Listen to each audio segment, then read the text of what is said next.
எல்லாருக்கும் வணக்கம். இன்னைக்கு என்ன பார்க்க போறோம் அப்படின்னா கோகுலாஷ்டமிக்கு சீடை எப்படி பண்றது அப்படின்னு தான் பார்க்க போறோம். அதுக்கு ஃபர்ஸ்ட் மாவு எப்படி ப்ரிப்பேர் பண்றது அப்படின்னு பார்க்க போறோம். அரிசி மாவு எப்படின்னு பார்த்தீங்கன்னா ப்ரிப்பேர் பண்றது அப்படின்னு பார்த்தீங்கன்னா ஈர அரிசி மாவு, அதாவது பச்சை அரிசியை ஒரு 2-3 மணி நேரம் கிட்ட தண்ணியில் வந்து நல்ல அரிசியாக இருக்கணும். ஒரு சின்ன கல் மண் இல்லாத நல்ல அரிசி, நல்ல உளுந்தாக இருக்கணும். ஏன்னா சின்னதான ஒரு கல்லோ மண்ணோ மாவுலேயோ அரிசியிலையோ இருந்ததுன்னா அதுதான் வந்து சீடை வெடிக்கிறதுக்கான காரணம் அப்படிங்கிறத நானே வந்து என்னுடைய ப்ராக்டிஸில் நான் தெரிஞ்சிருந்த ஒரு விஷயம். அதனால் நல்ல சுத்தமான அரிசி எடுத்துக்கோங்க. 1 கிலோ அரிசி அளவுக்கு நான் வந்து இன்றைக்கி ஒரு 2-3 மணி நேரம் கிட்ட ஊற போட்டுட்டு நல்லா களைஞ்சிட்டு ஊறின அரிசியை நல்லா தண்ணியை வடிச்சிட்டு ஃபேன் காற்றுலேயே நிழலில் உணர்த்திட்டு அதுக்கப்புறமா அந்த அரிசியை எடுத்து இப்படி தொட்டு பார்த்தோம் அப்படின்னா கையில் லேசாக ஒட்டும். அந்த பதத்துக்கு எடுத்து மிக்சியில் அரைச்சி அதை வந்து சலித்து ரெடி பண்ணிவிட்டேன். நீங்கள் மிஷினில் கொடுத்து அரைச்சிக்கிறோம், நாங்கள் மிக்சியிலே அரைச்சி சலிச்சா கஷ்டமாக இருக்கும் அப்படின்னு நினச்சிங்கன்னா கூட உங்கள் சௌரியம் நீங்கள் மிஷினில் கொடுத்து அரைச்சி கூட எடுத்துக்கலாம். அந்த அரைச்சின்னு வந்த ஈரமாவை நம்ம வறுத்துக்க போகிறோம். அதே மாதிரி 1 கிலோ அரிசி எடுத்திருக்கேன். அதுக்கு ஒரு 200 கிராம் அளவுக்கு நான் வந்து உளுந்து எடுத்திருக்கேன். வெள்ளை உளுந்து நம்ம ஒரு கோல்டன் ப்ரௌன் அளவுக்கு வெறும் கடாயில் வறுத்துக்க போகிறோம். மாவையும் வறுக்க போகிறோம். இப்போ நான் சாம்பிளுக்கு கொஞ்சமாக வந்து ஒரு 2 டம்ளர் அளவுக்கு மட்டுமே மாவை நிறுத்தியிருக்கேன். மீதி மாவெல்லாம் வந்து வறுத்துட்டேன். அதையும் வந்து உங்களுக்கு நான் காமிக்கிறேன். இந்த மாதிரி ஈரமாக இருக்கிற போது பார்த்தீங்கன்னா கட்டி கட்டியாக இப்படி தான் மணிமணியாக இருக்கும். இப்போ இந்த மாவு வந்து அரைச்சி சலிச்ச மாவு. ஃபஸ்ட்டு வந்து உளுந்தை வந்து நம்ம வறுத்துக்கலாம். அதே மாதிரி எடுக்கிற உளுந்துலேயுமே வந்து சின்னதாக கல் மண் இல்லாமல் நம்ம ரொம்ப சுத்தமான உளுந்தாக ரொம்ப க்ளீனாக இருக்கிறதா எடுத்துக்கோங்க. தீஞ்சி போகாமல் மீடியம் ஃப்ளேமில் வச்சு ஒரு கோல்டன் ப்ரௌன் வர்ற அளவுக்கு நம்ம இதை வறுத்துக்கலாம். இதை வறுத்து ட்ரான்ஸ்ஃபர் பண்ணிவிட்டு அதுக்கப்புறமா தான் நம்ம வந்து மாவை வறுக்க போகிறோம். இதை ஃபஸ்ட்டு வறுத்துட்டு பார்ப்போம்.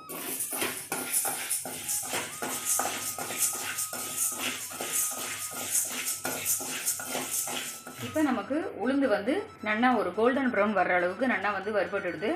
உளுந்து நல்லா வறுபட்டுடுது அப்படின்னாலே உங்களுக்கு அந்த உளுந்தோட வாசனை வர ஆரம்பிச்சிடும். இந்த பதத்துக்கு தீஞ்சி போகாமல் அதே சமயத்தில் நல்ல கலராக இருக்குது பார்த்தீங்களா? இந்த மாதிரி ஸ்டேஜில் வந்து நாம் இதை ஒரு தட்டுக்கு மாற்றிடலாம். இது நல்லா ஆறினதுக்கு அப்புறமா நம்ம வந்து மிக்சியில் அரைச்சிட்டு சலிச்சிக்கலாம்.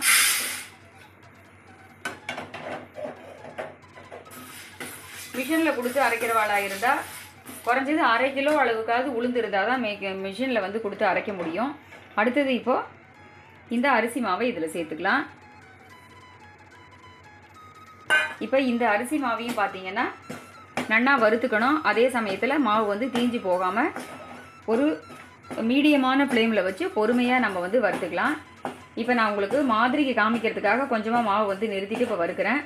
எந்த அளவுக்கு இருக்கணும் அப்படிங்கிறத காமிக்கிறேன் பாருங்கள். இந்த மாவு வந்து ஃபுல்லாக ஏற்கனவே வறுத்த மாவு. இது வந்து 1 கிலோ அளவுக்கு அரிசியை வந்து ஊற போட்டு வடிய வச்சு அரைச்சி சலித்து எடுத்திருக்கேன்னு சொன்னோம் இல்லையா, அந்த மாவு தான் இது. இப்போ இதை வறுத்தாச்சு, இனிமேல் தான் வந்து சலித்து எடுத்துக்க போகிறோம். இந்த மாவு பார்த்தீங்கன்னா ஃபுல்லாகவே அதில் இருக்கிற ஈரப்பதமே இல்லாத அளவுக்கு வறுத்து எடுத்துட்டாச்சு. உங்களுக்கு இந்த மாவோட கலருக்கும் வறுத்த மாவுக்கும் வித்தியாசம் தெரியும்.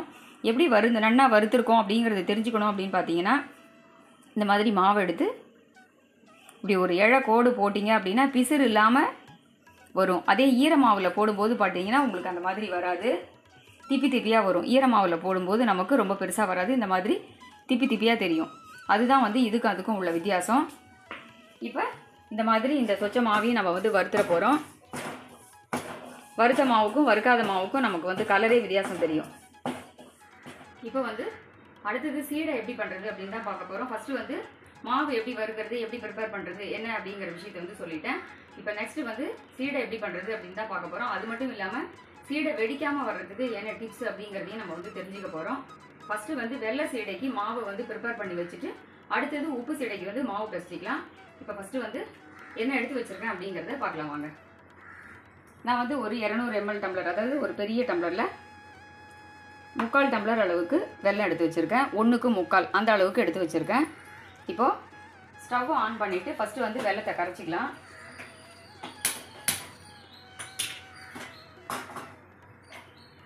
இந்த வெல்லத்தை வந்து ஒரு பாத்திரத்தில் போட்டுக்கலாம். இந்த வெல்லத்தில் வந்து மண் இல்லை. நீங்கள் எடுக்கிற வெல்லம் வந்து மண் இருக்குது அப்படின்னா நீங்கள் வந்து அதை கரைச்சிட்டு சேர்க்கும் போது வடிகட்டிக்கோங்க. இப்போ இதில் வந்து கொஞ்சமாக ஒரு 1/4 டம்ளர் அளவுக்கு நம்ம தண்ணி சேர்த்துக்கலாம். இப்போ இந்த டம்ளரால் எதில் வெல்லம் எடுத்தனோ அதே ஈக்குவலான ஒரு டம்ளரில் வந்து கோபுரமாக ஃபுல்லாக 1 டம்ளர் அளவுக்கு வறுத்த அரிசி மாவு இதையும் வந்து நம்ம இதில் சேர்த்துடலாம். இந்த மாதிரி மாவு எல்லாத்தையுமே பார்த்தீங்கன்னா சலிச்சு ப்ரிப்பேர் பண்ணி ரெடி பண்ணி வச்சாச்சு. வறுத்த மாவு இது. பச்சரிசி மாவு. இதுக்கு வந்து இப்போ என்னென்ன சேர்க்க போகிறோம் அப்படின்னா, இந்த வெல்லம் இந்த பக்கம் கரையட்டும். அதுக்குள்ளே இந்த பக்கம் வந்து இந்த மாவுக்கு 1 டீஸ்பூன் அளவுக்கு வெள்ளை எள்ளு போட்டுக்கலாம். எள்ளை வந்து வறுக்க வேண்டாம், அப்படியே போட்டுக்கலாம். ஏன்னா வந்து எப்படியும் எண்ணெயில் தான் பொரிக்க போகிறோம் அப்படிங்கிறதுனால வறுக்கணும் அப்படின்றது அவசியம் இல்லை. நீங்கள் வெண்ணெய் வேணாலும் போட்டுக்கலாம், இல்லை நெய் வேணாலும் போட்டுக்கலாம். நான் வந்து உப்பு சீடைக்கு வெண்ணெயும் வெள்ளை சீடைக்கு நெய்யும் விட போகிறேன். எப்படி இருந்தாலும் இதில் வந்து கரைய தான் போகிறது, அதனால கொஞ்சம் வாசனையாக இருக்கும் அப்படிங்கிறதுனால நான் வந்து இப்போது இந்த சீடைக்கு வந்து வெள்ளை சீடைக்கு வந்து நெய் சேர்த்துக்க போகிறேன். அடுத்தது பார்த்தீங்கன்னா இதுக்கு 1 டேபிள் ஸ்பூன் அளவுக்கு உளுத்த மாவு எடுத்துக்கிறேன். 1 டம்ளர் 200 ml டம்ளரால் ஒரு பெரிய டம்ளர் எடுத்துருக்கேன் இல்லையா அரிசி மாவு, அதுக்கு 1 டேபிள் ஸ்பூன் அளவுக்கு உளுத்த மாவு எடுத்துக்கலாம்.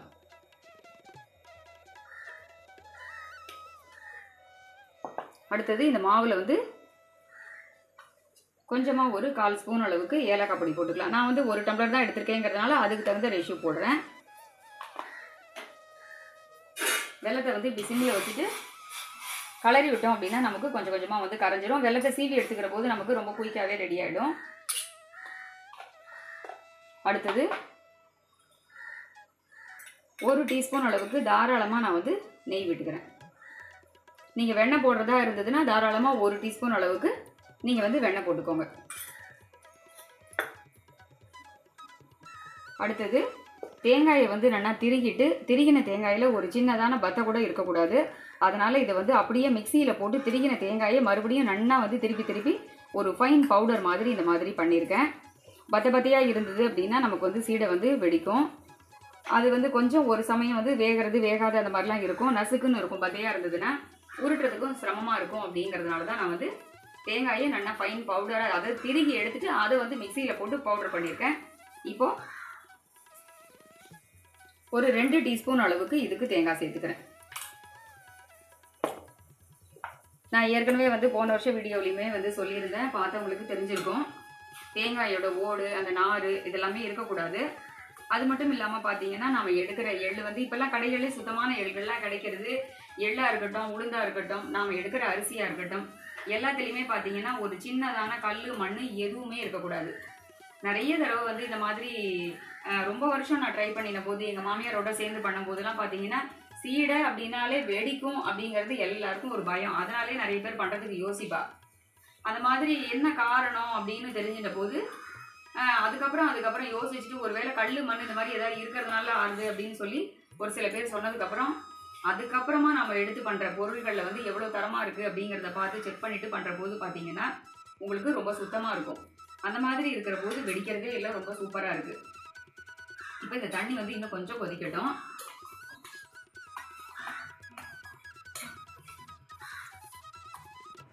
இப்போது இது எல்லாத்தையும் சேர்த்து நல்லா வந்து நம்ம மிக்ஸ் பண்ணிடலாம்.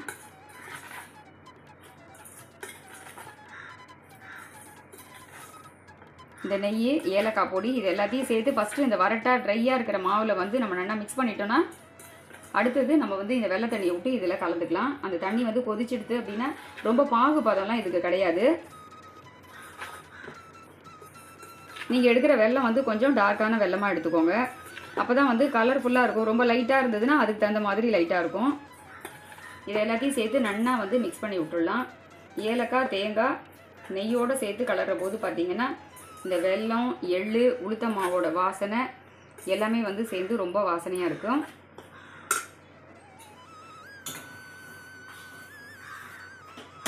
இப்போ வந்து ஸ்டவ் ஆஃப் பண்ணிடலாம்.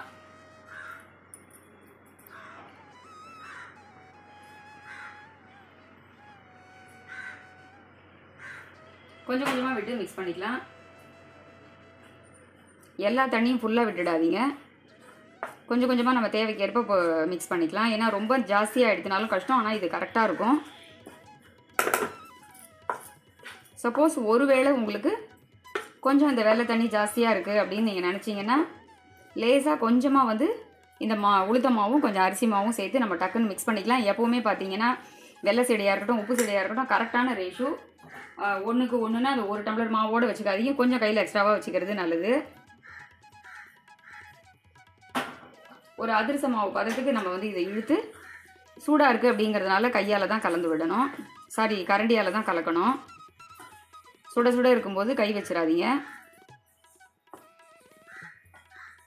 எப்போவுமே ஃபஸ்ட்டு வந்து இதை ப்ரிப்பேர் பண்ணி வச்சிட்டோம்னா இது ஆறி ஊறி ரெடியாக இருக்கும். அதுக்குள்ளே நம்ம வந்து உப்பு சீடைக்கு ப்ரிப்பேர் பண்ணி அதை பண்ணி முடிச்சுட்டு நம்ம அதுக்கப்புறமா வந்து இதை பண்ணிக்கலாம்.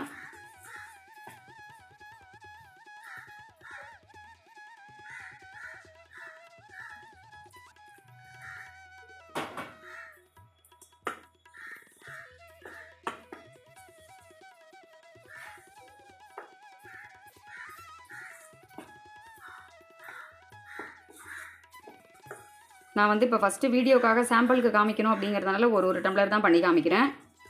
திரும்பவும் எப்படி நைவேத்தியத்துக்கு பண்ணணும், முடிஞ்ச வரைக்கும் நம்ம வந்து சுவாமி நைவேத்தியத்துக்கு மட்டுமாவது ஒரு 2-3 டம்ளர் அரிசி போட்டு அரைச்சி இந்த மாதிரி ஈரரிசி மாவை பதப்படுத்தி நம்ம வீட்டிலே வந்து ரெடி பண்ணிக்கிற போது சுவாமி நைவேத்தியத்துக்கு பண்ணும்போது அது ரொம்ப கேர்ஃபுல்லாகவும் மடியாகவும் நல்லா இருக்கும்.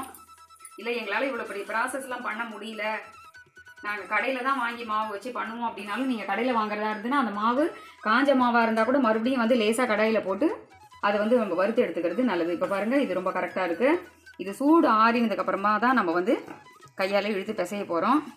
இதை அப்படியே வந்து மூடி வச்சுட்டு அடுத்தது வந்து நம்ம உப்பு சீடை எப்படி பண்ணுறதுன்னு தான் பார்க்க போகிறோம். இதை ஃபஸ்ட்டு மூடி வச்சுடலாம்.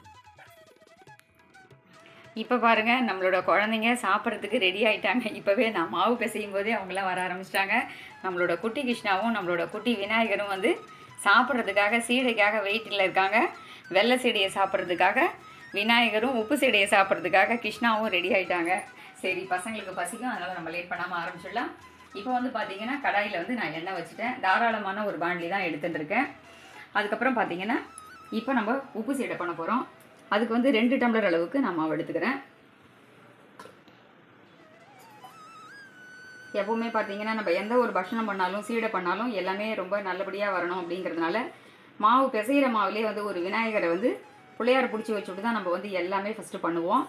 அதனால் இன்றைக்கி சாப்பிட்றதுக்காக நிஜமாகவே பிள்ளையாருமே கிருஷ்ணரையுமே உட்கார வச்சுடலாம். அவளுமே வந்து அங்கேருந்து எட்டி எட்டி பார்க்குறது, பக்கத்துலேயே இருந்து பண்ணுறதை பார்க்கட்டுமே அப்படிங்கிறதுக்காக தான் கூட்டின்னு வந்து இங்கேயே வச்சுருக்கேன், உட்கார வச்சுருக்கேன் அவளை. இப்போ 2 டம்ளர் அளவுக்கு மாவு எடுத்துக்கிறேன். அடுத்தது இதே தான் இதில் வந்து போட போகிறோம். இந்த எண்ணெய் வந்து இந்த பக்கம் காயட்டும். அதுக்கப்புறம் இதுக்கு 1 டீஸ்பூன் அளவுக்கு எள்ளு போட்டிருக்கேன்.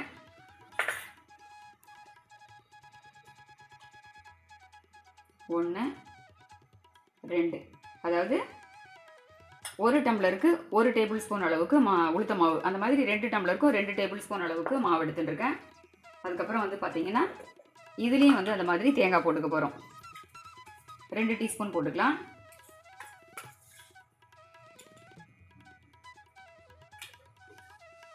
இது எல்லாத்தையும் சேர்த்து நல்லா மிக்ஸ் பண்ணிக்கலாம். இதோடு சேர்த்து வெண்ணெயும் சேர்த்து மிக்ஸ் பண்ண போகிறோம். அடுத்தது வாசனைக்கு பெருங்காய பொடி போட போகிறோம். இந்த பக்கம் சிம்மில் வந்து நம்ம எண்ணெய் வச்சிட்டோம் அப்படின்னா முள்ள காஞ்சின்னு இருக்கும். வாசனைக்கு 1 டீஸ்பூன் அளவுக்கு பெருங்காய பொடி சேர்த்துக்கலாம்.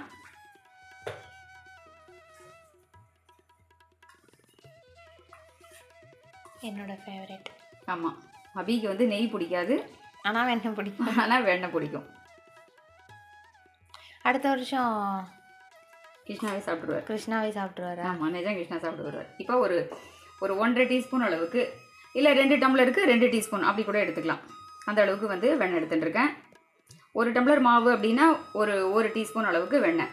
இப்போ இதையும் வந்து நம்ம சேர்த்து மிக்ஸ் பண்ணிடலாம். கையால் நன்னா வந்து ஃபுல்லாக எல்லாத்தையும் சேர்த்து மிக்ஸ் பண்ணிவிடுவோம். ஒருவேளை இப்போ வெண்ணெய் இல்லை, நிறைய பேர் பார்த்தீங்கன்னா நாங்கள் வெண்ணெயெல்லாம் போடுறதில்ல, கொஞ்சம் என்ன சொல்கிறது, கிராமத்தில் இருக்கிறவா டவுனுக்கு போய் தான் வெண்ணெய் வாங்கினால கிராமத்தில் இப்போ எல்லாமே கிடைக்கிறது. ஒருவேளை வெண்ணெய் இல்லை, அவசரத்துக்கு என்ன பண்ணுறது அப்படின்னு கேட்டிங்கன்னா இந்த மாதிரி எண்ணெய் நல்லா சூடாக காஞ்செடுத்துனா காஞ்ச எண்ணெயில் ஒரு சின்ன குழிக்கரண்டி இருக்குது இல்லையா, இந்த 2 டம்ளர் மாவுக்கு 1 குழிக்கரண்டி அந்த அளவுக்கு நம்ம வந்து நல்லா எண்ணெயை வந்து ஃபுல்லாக காஞ்சதுக்கப்புறம் இதில் எடுத்து விட்டு கொஞ்சம் கையில் சூடு படாமல் அது மாதிரி பார்த்து அட்ஜஸ்ட் பண்ணி கலந்துட்டு அதுக்கப்புறமா கொஞ்சம் கொஞ்சமாக நம்ம வந்து சால்ட்டும் சேர்த்து மிக்ஸ் பண்ணிவிட்டு அதுக்கப்புறமா கொஞ்சம் கொஞ்சமாக வந்து நம்ம தண்ணி சேர்த்துக்க போகிறோம். இப்போ இதில் உப்பு சேர்த்துக்கலாம்.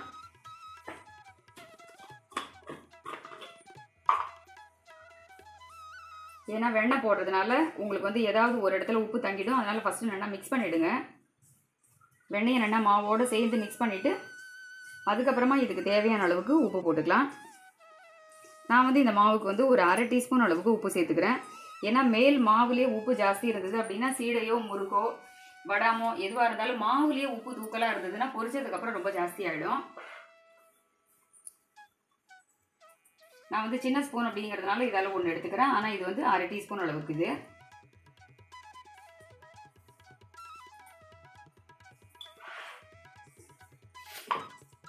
இதை ஒரு முறுக்கு மாவு பதத்துக்கு நம்ம வந்து தண்ணி தெளித்து கெட்டியாக நல்லா பிசைக்கலாம். வறுத்துட்டோம் அப்படிங்கிறதுனால உங்களுக்கு ரொம்பலாம் வந்து மாவு வந்து ஜாஸ்தி தண்ணி ஆகாது. நம்ம தண்ணி தெளித்து இந்த மாவை வந்து கரெக்டான பதத்துக்கு பிசைஞ்சா கூட உங்களுக்கு ரொம்ப என்ன சொல்கிறது ஓடுற அளவுக்கு கொல கொலன்னு மாவு வந்து பிசையும் போது கையில் ஒட்டாது. ஏன்னா உளுத்த மாவும் உளுத்தம் பருப்பை வறுத்து அரைச்சி சலித்து போட்டிருக்கோம். அதே மாதிரி அரிசி மாவையுமே வந்து வறுத்து அதாவது அரைச்சிட்டு ப்ரிப்பேர் பண்ணி எல்லாமே மாவு வறுத்துட்டு சலிச்சிருக்கோம். இப்போது இதில் கொஞ்சம் கொஞ்சமாக நம்ம வந்து தண்ணி சேர்த்துக்கலாம்.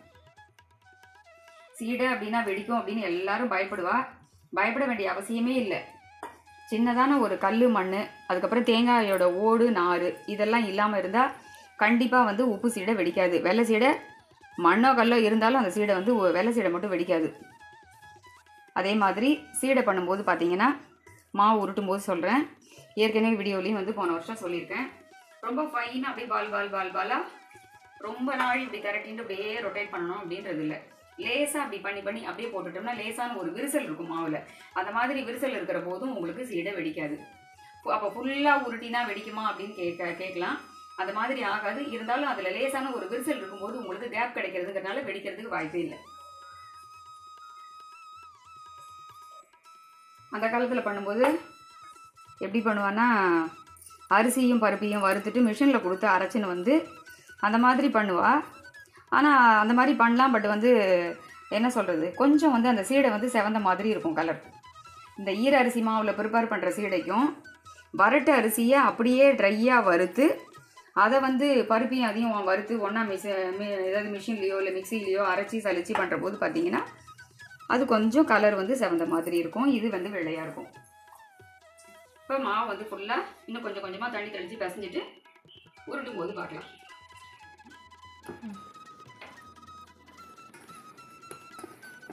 இப்போ மாவு வந்து சூப்பராக நல்லா வந்து சேர்த்து எல்லாத்தையும் மிக்ஸ் பண்ணியாச்சு. பாருங்கள் சூப்பராக வெண்ணெய் மாதிரி இருக்குது. இந்த பதத்துக்கு மாவு இருக்கணும்.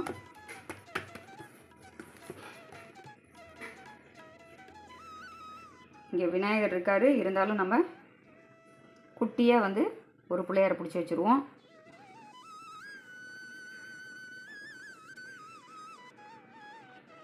பிள்ளையாரப்பா சூப்பராக நன்னா வரணும். ஓகே, இப்போ இந்த 2 பிளேட்டில் பார்த்தீங்கன்னா இந்த மாதிரி வந்து ஆயில் வந்து நல்லா தடவி வச்சுடலாம்.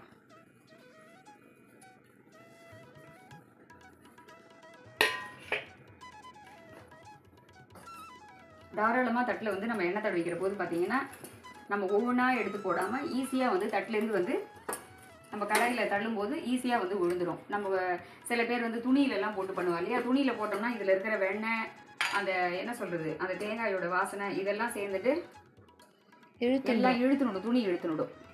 அதனால தாராளமாக நம்ம உருட்டுற தட்டில் வந்து ஒரு 1/2 டீஸ்பூன் அளவுக்கு இந்த மாதிரி தனித்தனியாக ஒவ்வொரு பிளேட்டை ஒவ்வொருத்துக்கு கொடுத்தீங்கன்னா கூட பசங்கள்லாம் வந்து இந்த மாதிரி உருட்டிடுவா. எண்ணெயை வந்து தாராளமாக தடவிடுற போது நமக்கு இப்படி கையில் பிடிச்சிட்டு இப்படி தள்ளும்போது ஈஸியாக இருக்கும். அதே சமயத்தில் இந்த தட்டில் வந்து நம்ம எடுக்கிற பிளேட்டில் பார்த்தீங்கன்னா கொஞ்சம் கூட ஈரமே இருக்கக்கூடாது.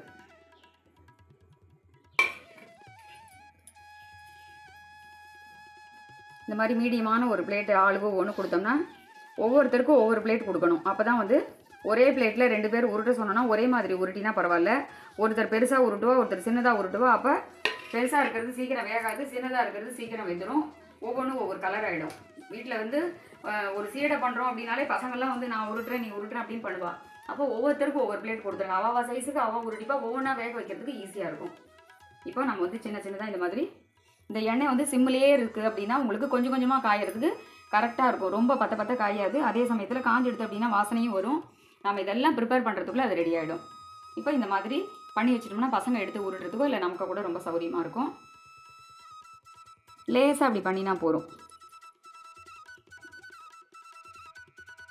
ஒரே அளவாக உருட்டினா ஒரே மாதிரி வேகும். ரொம்ப வந்து ஷேப்பாக உருட்டணும் அப்படின்லாம் இல்லை, லைட்டாக அப்படி பண்ணி கூட வச்சுக்கலாம் போகிறோம். ஒரு சின்ன கேப் ஒரு விரிசல் இருந்தது அப்படின்னா வெடிக்காமல் இருக்கும். மெயினாக வந்து மண் கல் இல்லாமல் இருக்கிறது தான் முக்கியமான காரணம். அதே மாதிரி தேங்காயில் ஓடு. இன்னொரு விஷயமும் சொல்கிறேன், ஏன்னா உருட்டும் போதே மெசேஜை சொல்லிட்டோம் அப்படின்னா டைம் வேஸ்ட் ஆகாமல் இருக்கும். நான் அது கற்றுண்ட விஷயம் அப்படின்னு கூட சொல்லலாம். பிக்னஸ்க்கு வந்து ரொம்ப யூஸ்ஃபுல்லாக இருக்கும். இந்த மாதிரி நம்ம உருட்டிட்டு இப்போ ஃபஸ்ட்டு வந்து சாம்பிளுக்கு ஒரு 10 சீடை போட்டு பார்க்குறோம். இப்போ வெடிக்கும் அப்படின்னு ஒரு பயம் இருக்குது அப்படின்னு நினைக்கிறவா என்ன பண்ணலாம்? வெடிக்குமா வெடிக்காதான்னு தெரியாது. நம்ம இந்த மாதிரி ப்ரிப்பேர் பண்ணும்போது ரொம்ப பர்ஃபெக்டாக பண்ணும்போது கண்டிப்பாக வந்து வெடிக்காது. ஒரு வேளை எங்களுக்கு பயமாக இருக்குது, ஆனால் எப்படி பண்ணுறது, ஆனால் பண்ணணும்னு ஆசையாக இருக்குது அப்படின்னு நினைக்கிறவளுக்காக இந்த டிப்ஸ் வந்து சொல்கிறேன். எங்கள் அம்மாலாம் கூட கற்றுடுது. இந்த மாதிரி எண்ணெயில் போட்டுடுவா. எண்ணெய் காஞ்சதுக்கப்புறம் கொஞ்சம் கொஞ்சமாக போட்டுடுவா. போட்டதுக்கப்புறம் பார்த்தீங்கன்னா உடனே டிஸ்டர்ப் பண்ணக்கூடாது. அது வெந்து கொஞ்சம் மேலே வர வரைக்கும் தனித்தனியாக பிரிஞ்சு போகிற அளவுக்கு பண்ணிவிட்டு அதிலே இருக்கணும். கரண்டி வைக்கக்கூடாது. அடுப்பை வந்து சிம் பண்ணிடணும். சீடையை எண்ணெயில் போட்டு முடிச்சதுக்கப்புறம் இந்த மாதிரி ஏதாவது ஒரு லிட் எடுத்துக்கோங்க. நீங்கள் வைக்கிற கடாயில் கரெக்டாக வந்து நம்ம எப்படி ஒரு இட்லி தட்டு வச்சு மூடினா கரெக்டாக இருக்குமோ அந்த மாதிரி மூடுற மாதிரி இந்த மாதிரி மேலே ஒரு லிட் எடுத்துக்கோங்க. அதுலேயும் ஈரமோ தண்ணியோ எதுவுமே இருக்கக்கூடாது. சீடையை கொஞ்சம் கொஞ்சமாக போட்டுட்டு நீங்கள் இப்படி சிம்மில் வச்சுருங்க. இப்படி வச்சுட்டிங்கன்னா அடுப்பு சிம்மிலேயே இருக்கும். இதை மூடிட்டோம் அப்படின்னா ஒரு 2-3 நிமிஷம் வரைக்கும் அதை டிஸ்டர்ப் பண்ணாமல் இருங்க. வெடிக்கணும் அப்படின்னா உடனே வெடிக்காது. ஒரு 2-3 நிமிஷம் கழிச்சு தான் அந்த மாதிரி நமக்கு தெரியும். அப்படியே வெடிச்சா கூட உள்ளுக்குள்ளே வெடிச்சிடும். இதெல்லாம் வந்து எங்கள் அம்மா மாமியார் இவெல்லாம் ப்ரிப்பேர் பண்ணிடுது. அதுக்கப்புறம் ஒரு துணியால் பிடிச்சி இந்த மூடியை எடுத்து விட்டுட்டு திருப்பி அப்புறமா பரட்டி விட்டுக்கலாம். இந்த டிப்ஸை வந்து நீங்கள் ஃபாலோ பண்ணிக்கோங்க. இப்போ வந்து மூடி எடுத்துடலாம். இப்போ நம்ம அப்படி மூடணும்னா அந்த இதெல்லாம் வேர்க்குமா? வேர்க்குமா? வேர்க்காது.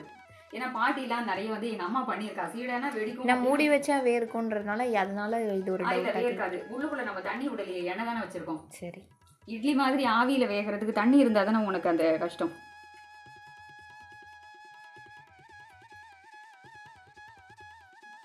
ஃபஸ்ட்டு எண்ணெய் காஞ்சிடுதா அப்படின்னு பார்க்கறதுக்காக சும்மா வந்து நம்ம இப்படி ஒரு தட்டிட்டு ஒரே ஒரு பீஸ் வந்து இப்படி போட்டுக்கலாம்.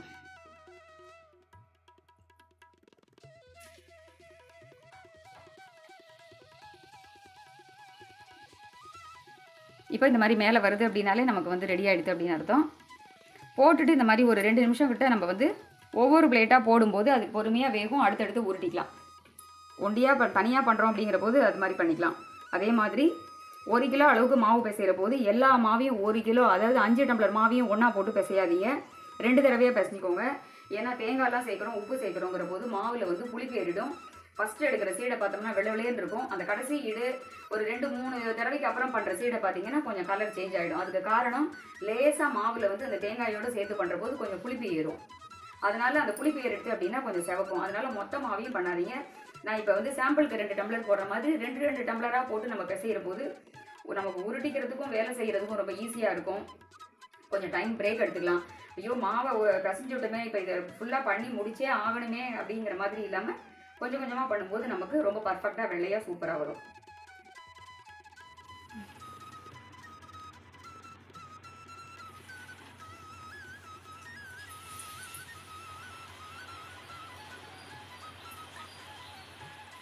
இப்போ நம்ம எண்ணெயில் போட்டாச்சு. எண்ணெயில் போட்ட உடனே அது எல்லாம் ஒரே இடத்துல இருக்கும். தானாகவே கொஞ்சம் கொஞ்சமாக வந்து நகர ஆரம்பிச்சிடும்.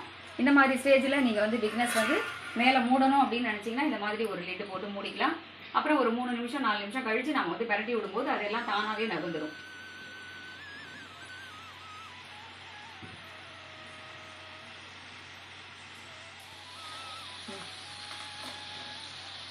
ஒவ்வொன்றா இந்த மாதிரி தானாக நகரும் போது நாம் இப்படி பண்ணி விட்டோம் அப்படின்னா எல்லாமே வந்து ஒட்டாமல் ஃப்ரீயாக வந்துடும். ஒரு 3 நிமிஷம் கிட்ட நம்ம வெயிட் பண்ணலாம்.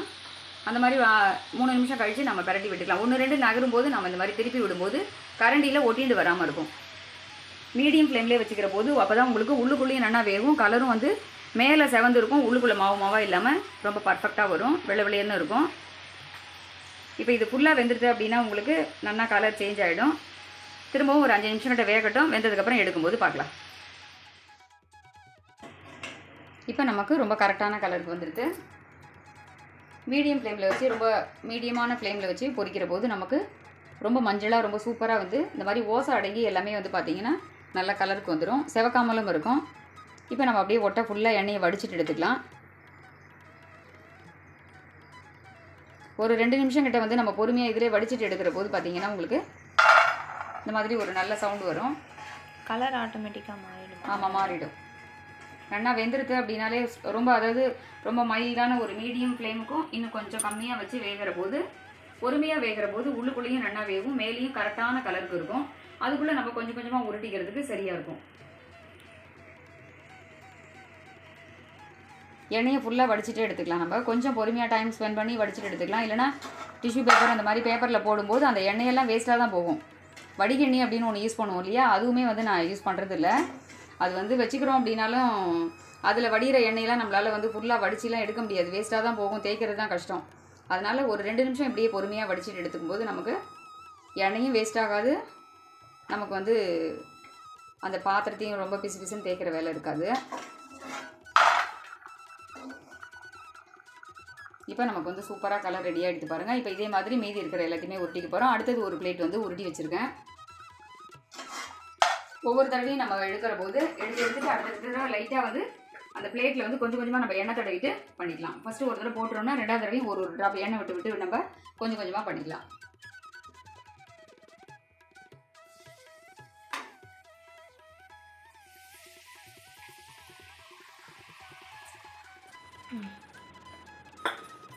இப்போ நம்ம வந்து உப்பு சீடை வந்து பண்ணி முடிச்சாச்சு. இந்த மாதிரி நல்ல கலர் உங்களுக்கு மஞ்சளாக பார்க்குறதுக்கே தெரியும். சூப்பராக வந்து பண்ணியாச்சு. இப்போ நெக்ஸ்ட்டு வந்து பார்த்தீங்கன்னா வெள்ளை சீடைக்கு மாவு வந்து ரெடி பண்ணி வச்சுருந்தோம் இல்லையா, இது வந்து நல்லா ஆறி இருக்குது. இப்போ இதை வந்து நல்லா இழுத்து இந்த மாதிரி பிசைஞ்சாச்சு. ஒரு அதிரச மாவு பதத்துக்கு இருக்கணும் அப்படின்னு சொல்லியிருந்தேன் இல்லையா, அந்த பதத்துக்கு வந்துடுது. இப்போ இதை வந்து எடுத்து லேசாக உங்களுக்கு கையில் இந்த மாதிரி ஒட்டுற மாதிரி இருந்தது அப்படின்னா நீங்கள் வந்து லைட்டாக வந்து நெய் கூட தொட்டுக்கலாம்.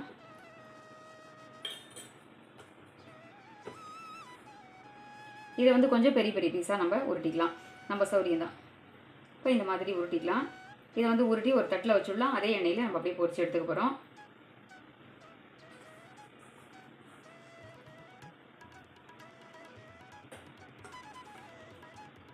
வெள்ளை சீடையை வேக வைக்கிற போது பார்த்தீங்கன்னா ரொம்ப நாழி வேக வச்சிட்டோம் அப்படின்னா பார்க்குறதுக்குமே கருத்துரும். அதே சமயத்தில் சீடை வந்து பார்த்தீங்கன்னா அதாவது சுட சுட இருக்கிற போது சாஃப்டாக இருக்கிற மாதிரி இருக்கும். ரொம்ப நாழி வேக விட்டு எடுத்தோம் அப்படின்னா கடிக்கவே முடியாது, அதாவது ரொம்ப கல் வச்சு உடைக்கிற மாதிரி ஆகிடும். அந்த மாதிரி இல்லாமல் ஒரு அதிரசம் சாப்பிட்டா எந்த அளவுக்கு சாஃப்டாக நல்லா இருக்குமோ அதே அளவுக்கு இருக்கணும். வாயில் போட்டால் அப்படியே மெத்து மெத்துன்னு இருக்கணும் வெள்ளை சீடை, அந்த மாதிரி இருக்கணும். வெள்ளை சீடை எப்போவுமே வந்து லேசாக ஒரு விரிசல் விட தான் இருக்குங்க. நம்ம வந்து ஃபுல்லாக ஃபைனலாக வந்து அதாவது நன்னாவே வந்து உருட்டினாலும் கூட கொஞ்சம் லேசாக வேகும்போது அது வந்து லேசான ஒரு விரிசல் வரும், அதனால் தப்பு இல்லை. இப்போ நம்ம இந்த மாதிரி வந்து உருட்டிக்கலாம். நமக்கு எந்த அளவுக்கு சைஸ் தேவையோ அந்த அளவுக்கு உருட்டிக்கலாம். ரொம்ப பெருசாகவும் இல்லாமல் ரொம்ப கரெக்டான அளவுக்கு இந்த மாதிரி உருட்டிக்கலாம். இதை உருட்டிட்டு அடுத்தது எண்ணெயில் போட்டுக்கலாம். இப்போ இதை ஃபஸ்ட்டு ஒரு 5-6 போட்டுடுறேன்.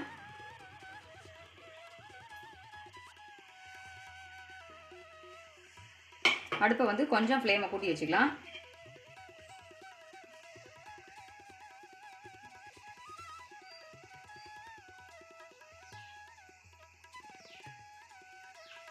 இதையும் அதே மாதிரி போட்டுட்டு உடனே டிஸ்டர்ப் பண்ண வேண்டாம்.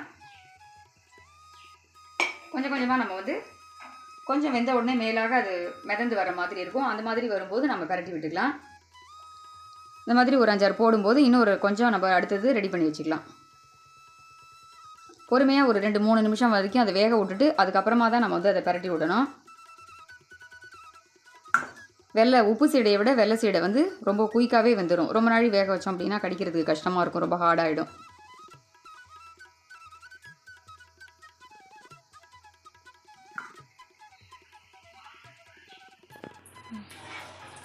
இப்போ லேசாக நம்ம வந்து பொறுமையாக பரட்டி விடும்போது உங்களுக்கு உடையாமல் கரெக்டான ஒரு குலோப் ஜாமுன் மாதிரி கரெக்டான கலருக்கு வந்துடும்.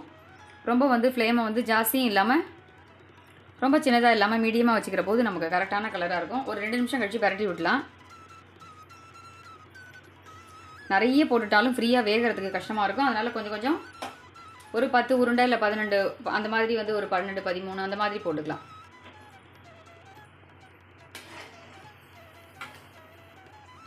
இது எண்ணெயிலே ரொம்ப கருக்கிற அளவுக்கு விட்டுட்டீங்க அப்படின்னா கண்டிப்பாக வந்து ஹார்ட் ஆகிடும்.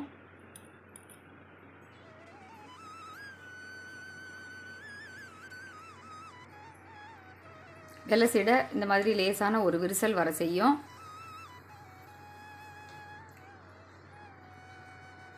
ரொம்ப ரொம்ப சாப்பிட்றதுக்கு உங்களுக்கு சாஃப்டாகவும் ரொம்ப மிருதுவாக ரொம்ப நல்லாயிருக்கும். நெய் விடும்போது உங்களுக்கு அந்த நெய்யோட வாசனையோடு சேர்ந்து சாப்பிடும்போது ரொம்ப சூப்பராக இருக்கும்.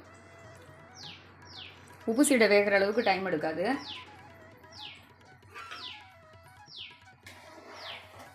இப்போ இந்த ஸ்டேஜில் நம்ம வந்து இதை எடுத்துடலாம்.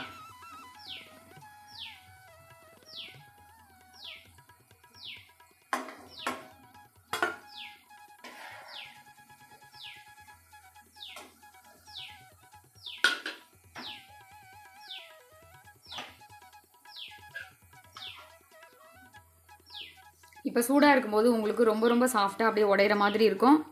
ஆறிடுத்துனா இது ரொம்ப கரெக்டான பக்குவத்துக்கு இருக்கும். ரொம்ப நாளி ஒரு 5 நிமிஷம் 7 நிமிஷம் அந்த மாதிரிலாம் ரொம்ப அதிக டைம் வேகணும் அப்படிங்கிறது இல்லை.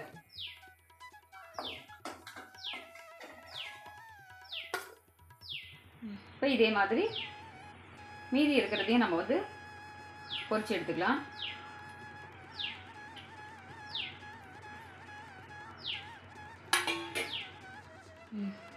இப்போ நம்ம உப்பு சீடை வெள்ளை சீடை ரெண்டுமே பண்ணி முடிச்சாச்சு. ரொம்பவே சூப்பராகவும் அருமையாக இருக்குது. வெள்ளை சீடை வந்து பார்த்திங்கன்னா இந்த மாதிரி ஒரு தேன் கலரில் இருக்கணும். அப்போ தான் உங்களுக்கு சாப்பிடும்போது ரொம்ப ஹார்டாக இல்லாமல் ரொம்ப சாஃப்டாகவும் ரொம்ப சூப்பராக இருக்கும். ஆறினா கூட உங்களுக்கு இந்த மாதிரி ரொம்ப சாஃப்டாக இருக்கும். இப்போ இந்த மாதிரி மெத்தடில் வந்து நீங்களும் வந்து ட்ரை பண்ணி பாருங்கள். ரொம்பவே சூப்பராக இருக்கும். சீடை வெடிக்கும் அப்படின்னு பயப்படவே வேண்டாம். நான் சொன்ன இதே ரேஷியோவில் என்ன மெத்தட் சொன்னேன் அப்படிங்கிறதையும் பாருங்கள்.